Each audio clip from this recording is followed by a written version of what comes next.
Worldwide, one of the first measures taken to contain the spread of COVID-19 was the closure of schools. Millions of students are being affected. In Kenya, e-learning platforms were introduced to address the challenges. For more insight, Africa 54's Paul Ndiho spoke to Dr. Utheri Kanayo, co-founder of the Children in Freedom School based in Nakuru, Kenya. Dr. Susan Utheri Kanayo, welcome to Africa 54. Thank you for having me. You quit your job in the UK to go back to Kenya to do something meaningful and to give back to people. How have things changed during this very, very difficult time of COVID? We knocked on the doors of people who could help or finance, and when it didn't come, we decided to just build it ourselves and have a platform where we can teach children not only the Kenyan syllabus, but true African histories. And that's what we've been doing. We are 3 years old, and it's a really powerful school with a lot of Afrocentrism driving through. Now, during this COVID season, we have gone straight into technology. Because of the lockdowns, the children must stay home. Initially, it was 1 week, 2 weeks. Then you slowly realize it's going to be a month, and you don't know for how long. And the government was also teaching through TV, radio. They've also gone the e-learning route, and they're encouraging schools to also follow that route. Because my husband is a software engineer, we were able to set up a school platform that hosts all the subjects. So we were able to now transform what we were teaching face-to-face, all the subjects, all the classes, into an online platform, which will have your class, you'll have your subjects there. You just click on the day. Today, I'm having maths on Monday.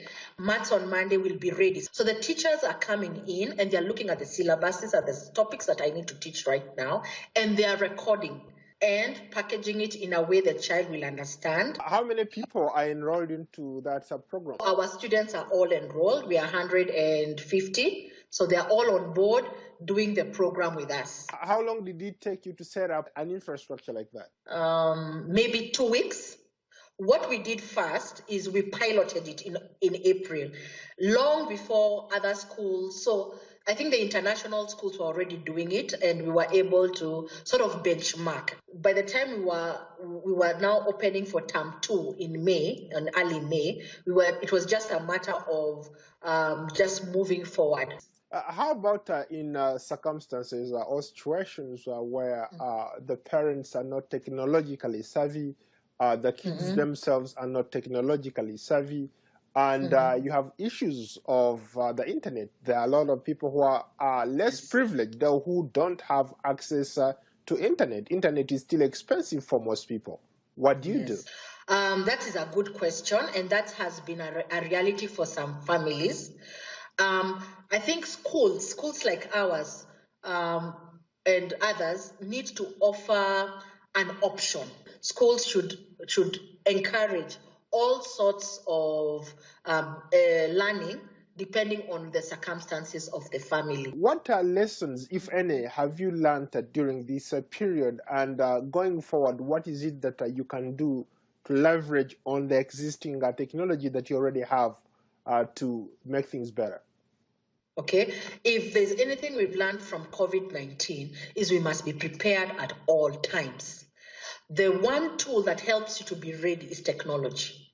I cannot sing enough how technology helps to combat pandemics and help to steer things, be it in pharmaceuticals, be it even in any leadership.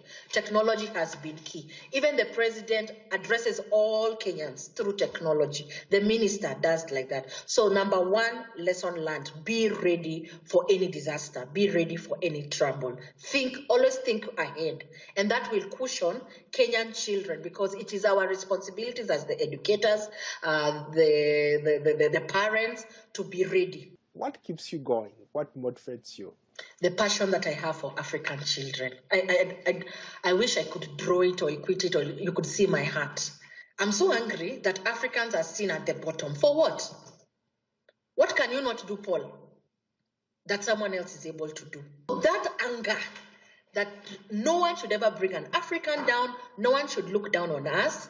And the fact that I know that to turn the tables round, we must start with the children. But children are developing, they are growing. There is hope. When you teach children well and when you empower them, there is hope for Kenya, there is hope for Africa. Asante sana. Okay, Paul. That was Africa 54's Paul Ndiho speaking with Dr. Utheri Kanayo, co-founder of the Children in Freedom School in Nakuru, Kenya.